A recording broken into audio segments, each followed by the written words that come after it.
नमस्कार साथियों, स्वागत है आपका सिविल लक्ष्य अकेडमी के Chhattisgarh daily current affairs programme में।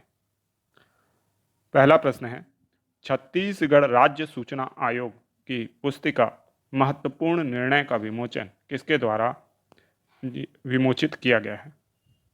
तो इसका सही जवाब है राज्यपाल सुश्री अनुसुईया उइके। तो छत्तीसगढ़ राज्य सूचना आयोग की जो पुस्तिका है महत्वपूर्ण निर्णय, इसका विमोचन किया है इन्होंने। ठीक है, ज़्यादातर मामलों में मुख्यमंत्री सीएम जो है हमारे वो करते हैं, लेकिन राज्यपाल ने इसका किया है, तो इसको आप विशेष रूप से याद रखिएगा। नेक्स्ट क्वेश्चन है, सिकल सेल प्रबंधन केंद्र का प्रारंभ किस स्तर के अस्पतालों में किया गया है? तो इसका सही जवाब है जिला स्तर। तो जिला स्तर के जो अस्पताल हैं, जिला चिकित्सालय हैं, वहाँ क्या किया गया है, सिकल सेल प्रबंधन केंद्र स्थापित किया गया है। तो इसको भी याद रखना है आपको। और यहाँ पे ये भी याद रखना है कि सिकल सेल जो है वह जो आरबीसी होता है ब्लड में, उसकी बीमारी है जो आरबीसी चंद्राकार हो जाता है। ठीक है, जिससे उसकी लाइफ जो है वो कम हो जाती है और इसके कारण एनीमिया जो है वो हो जाता है, और ये एनीमिया काफ़ी खतरनाक होता है। ठीक है, जिसे सिकल सेल एनीमिया के नाम से जाना जाता है।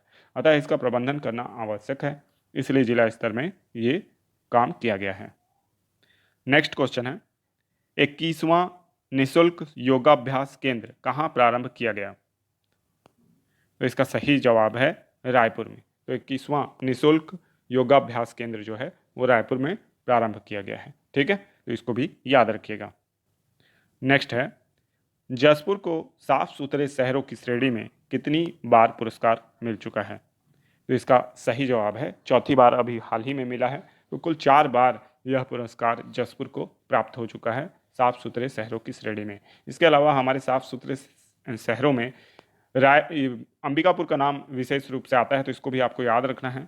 और इसके अलावा भिलाई जो शहर है या भिलाई नगर निगम है, वो भी इस श्रेणी में अच्छा प्रदर्शन करता है। ठीक है, और जसपुर भी इस श्रेणी में, नगर पालिका श्रेणी में अच्छा प्रदर्शन करता है। नेक्स्ट क्वेश्चन है, जिंदगी मिलेगी ना दोबारा कार्यक्रम किस विभाग द्वारा शुरू किया गया?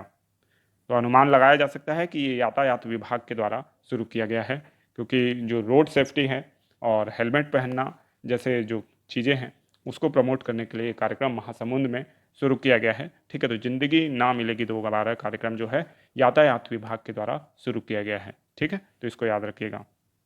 नेक्स्ट क्वेश्चन है, हाल ही में हिलेरी मेंटल का निधन हो गया, उनका संबंध किस क्षेत्र से था? तो इसका सही जवाब है लेखिका। तो हिलेरी मेंटल मान बुकर पुरस्कार विजेता लेखिका थी। इन्होंने 2 बार यह पुरस्कार जीता था और हाल ही में इनका निधन हो गया। सचिन के बाद दूसरा सर्वाधिक रन बनाने वाले खिलाड़ी कौन बने हैं?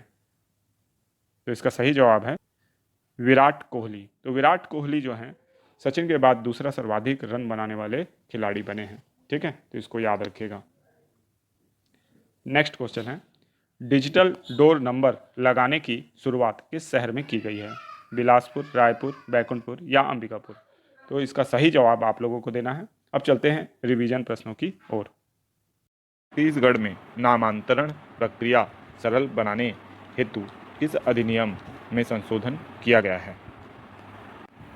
तो इसका सही जवाब है छत्तीसगढ़ भू राजस्व संहिता में। छत्तीसगढ़ भू राजस्व संहिता में संशोधन किया गया है। इसके तहत अब 7 दिन के भीतर पटवारी पोर्टल के माध्यम से प्रतिवेदन को अग्रेसित करेंगे। हितग्राहियों को एसएमएस के माध्यम से जानकारी भेजी जाएगी। तहसीलदार द्वारा पक्षकार को सूचना जारी करने तथा दावा आपत्ति आमंत्रित करने के लिए भी निर्धारित की गई समय सीमा के भीतर ही कार्य करना होगा। इसके लिए छत्तीसगढ़ लोक सेवा गारंटी अधिनियम के भी प्रावधान लागू कर दिए गए हैं। साथ ही साथ नामांतरण प्रक्रिया ऑनलाइन कर दी गई है ताकि लोगों को कार्यालय का चक्कर नहीं लगाना पड़े। नेक्स्ट क्वेश्चन है, श्रम विभाग को जन कल्याणकारी योजनाओं के लिए किस सम्मेलन में पुरस्कार मिला है? तो इसका सही जवाब है आत्मनिर्भर भारत सम्मेलन में। तो आत्मनिर्भर भारत सम्मेलन में श्रम विभाग को जन कल्याणकारी योजनाओं के लिए पुरस्कार मिला है। यह सम्मेलन नई दिल्ली में आयोजित किया गया था। श्रम विभाग के सचिव अमृत कुमार खलको को प्रशस्ति पत्र प्रदान किया गया है। नेक्स्ट क्वेश्चन है, किस नदी के उद्गम को लेकर विवाद उत्पन्न हो गया है? तो इसका सही जवाब है अरपा।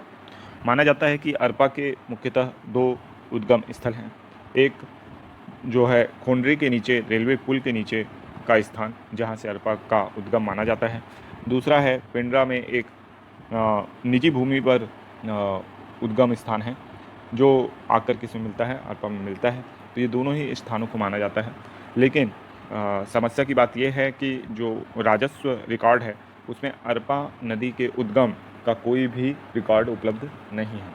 इस मामले में हाई कोर्ट ने भी निर्णय दिया था और अरपा की जो भूमि है जिन दो स्थानों से यानी इसका उद्गम बताया जाता है दोनों को ही संरक्षित करने की बात कही की गई थी, लेकिन उस पर अमल नहीं हो पाया है। इसलिए वर्तमान में जो निजी भूमि के मालिक थे उन्होंने उस पूरी भूमि का डाइवर्सन कर लिया है और पूरा घेर लिया है उसको, ठीक है। तो इसलिए अब ये विवाद और ज़्यादा गहरा हो गया है। नेक्स्ट क्वेश्चन है, CPCB की रिपोर्ट के अनुसार छत्तीसगढ़ की कितनी नदियाँ प्रदूषित हैं? इसका सही जवाब है 5 नदियाँ। CPCB की रिपोर्ट के अनुसार देश की 351 प्रदूषित नदियों में छत्तीसगढ़ की 5 नदियाँ प्रदूषित हैं, जिसमें हैं हसदेव, खारून, महानदी, शिवनाथ और केलो। नेक्स्ट क्वेश्चन है, BSP में लाइम स्टोन की सप्लाई कहाँ से की जा रही है?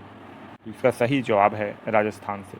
तो BSP भिलाई में लाइम स्टोन की सप्लाई जो है राजस्थान से की जा रही है, इसको भी याद रखिएगा। इसके अलावा दुबई वगैरह से भी लाइम स्टोन मंगाया जा रहा है क्योंकि BSP में